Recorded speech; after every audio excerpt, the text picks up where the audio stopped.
Our third speaker is Edward Stringham, PhD. He is a Davis Professor of Economic Organizations and Innovation at Trinity College. Dr. Stringham's presentation will cover free market environmentalism, or how private property rights and market solutions can best mitigate environmental impacts.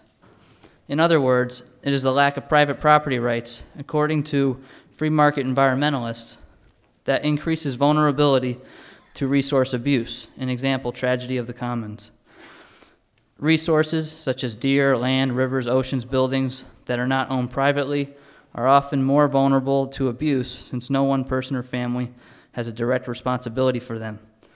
Quote, no one washes a rental car. Is this true with deer? I'm going to be discussing how when you have more carrying capacity, more deer than carrying capacity of a land, that produces a lot of problems, a lot of economic problems. And then I'm going to be discussing how this can be analyzed as a tragedy of the commons. And the best solution for a tragedy of the commons is to privatize the commons, to make private ownership and markets create incentives for solving solutions that government doesn't have. Just because one thing is good, it doesn't mean a million things are good. And we want to emphasize, which we've been hearing about, the carrying capacity of land for any given deer. And as we saw, if you have too much deer in a given region, in a given forest, there's not enough food to support that population. Lyme disease is obviously a big problem. 2,000 cases in 1987, now 16,000 cases by the late 90s. So they also carry a lot of other diseases as well. The main thing that we've been focusing on, I think is very important, is they damage forests. They damage undergrowth. That also, they damage trees. They damage the timber industry. More than $250 million of damage to metropolitan households, so household plantings. $750 million in damage to the timber industry. So that's, start adding that up. We're talking about real money. The undergrowth, the Nature Conservancy has got a discussion of this and talking about how in certain forests there's just no more trilliums left. And this is a major problem. When the deer eat the undergrowth, that leads to less small shrubs growing. And then that damages all types of other things, including songbirds. And we've got the auto accident thing, and that costs a lot of money, $4 billion in damages nationwide, not to mention 30,000 human hospitalizations, 200 human deaths per year. In addition, they cause damage to agriculture. So one study estimated New York farmers lost $60 million to deer per year. So what I'm going to be focusing now is on some solutions from an economic point of view, and I'm going to be discussing how the issue can be analyzed as a tragedy of the commons. And a tragedy of the commons happens when nobody owns property rights in something, a market doesn't exist in something, and there's not as much individual incentive to solve the problem compared to private property. So we've got that with land. A high percentage of land is owned by the government. And then we also have the idea that we inherited from the British common law that the king owns the deer. Now we've inherited that in the United States. The state owns the deer. And so there's a lot of restrictions on things like commercial harvesting of deer. In simple terms, we can look at this picture. Picture's worth 1,000 words. Tragedy of the commons just shows you have two cows in this picture. You can have carrying capacity for a certain number of cows, but if you have too many cows and you allow too many people to let their cows graze on public land, that's going to start damaging the grass. There's going to be sometimes permanent damage to grass. And people talk about this all the time in terms of sheep, in terms of cows, but I think it's the exact same principles. We can talk about that with deer. Bottom line on this graph, from economics. When you don't have private ownership in something, certain people's actions not only cost them just a small amount, but they're costing other people around them. So the additional cattle rancher brings his herd into this already grazed area. He's imposing burden on other people in addition to him. And in terms of this graph, they talk about how there's grazing. And I think we can say this can be the case with deer. So what's the solution to the tragedy of the commons? Well, economists and social scientists, one of the major things that they highlight is limiting access. When you have unlimited access to the commons, there's going to be people overgrazing, overfishing. In the deer case, overeating. And so the economists and social scientists who talk about this, one of the main things they focus on is limiting access. And one of the main ways to limit access to the tragedy of the commons is privatization. So if you have a pasture and you have a bunch of cows, you are not going to overgraze your pasture. Because if you overgraze your pasture, you yourself are going to have to pay for those costs of damaging your property. Okay, so when you have private ownership of land, the landowner has incentive to become a good steward of his property, whereas when you have multiple people in control, there's not those same incentive.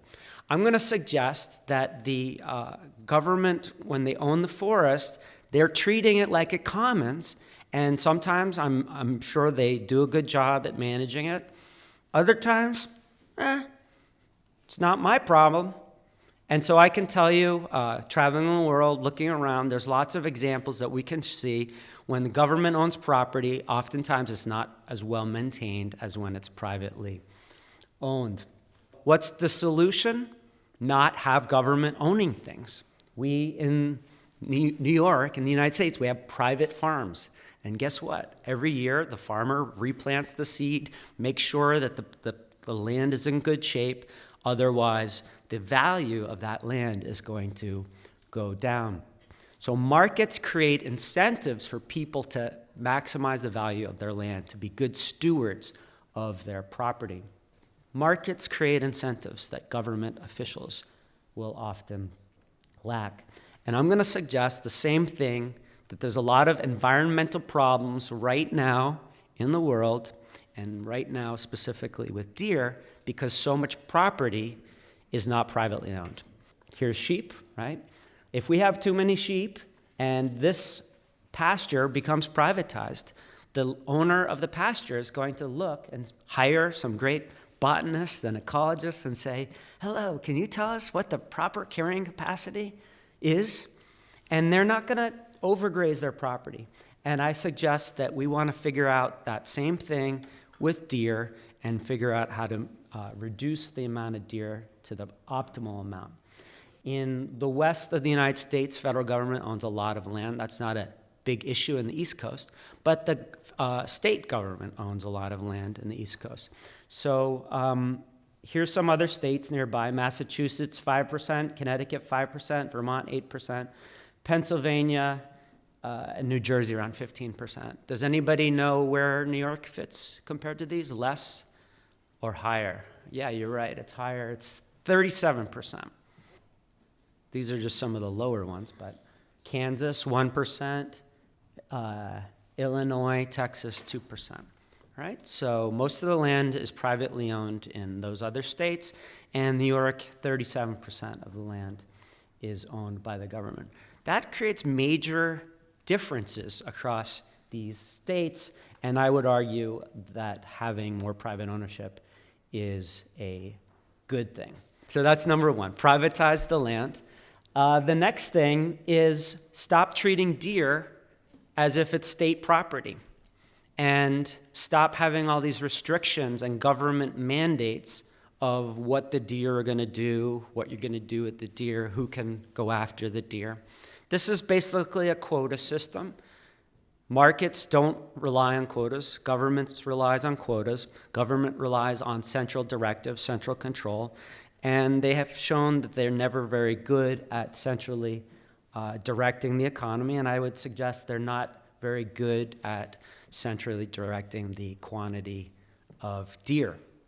So one thing we were chatting about is how can we encourage hunters to get more involved with reducing the supply of deer?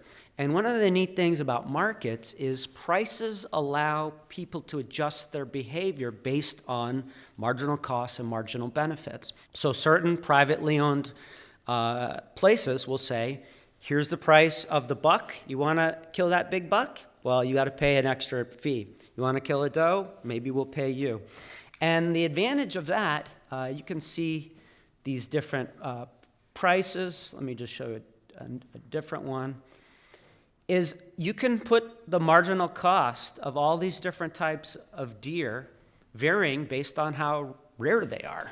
And once you have prices in deer, it's encouraging these private stewards of land to protect the bucks, the big bucks, and selectively help them grow, and then make sure there's not too many little scrawny ones. I'm going to suggest that relying on supply and demand is much better than the alternative. It's much better than not doing anything. It's much better than just saying, okay, overpopulation, we'll just, worry about what happens later, and 100 years from now, maybe some of these forests are going to be totally depopulated. To get into the solutions, conclusions, start transferring land to private parties. In addition, allow more markets in actual commercial harvesting. Stop restricting the buying and selling of deer. Allow people to actually claim ownership over deer. And so as an alternative to that, to start looking away from government and start to rely more on private solutions to our needs. All right, so to conclude, government's shown they're not doing a good job managing the deer overpopulation. Solution to tragedy of commons is privatization. Let private parties, not government, be owners of the deer. Let markets, not quota systems, help change the price and quantity of deer.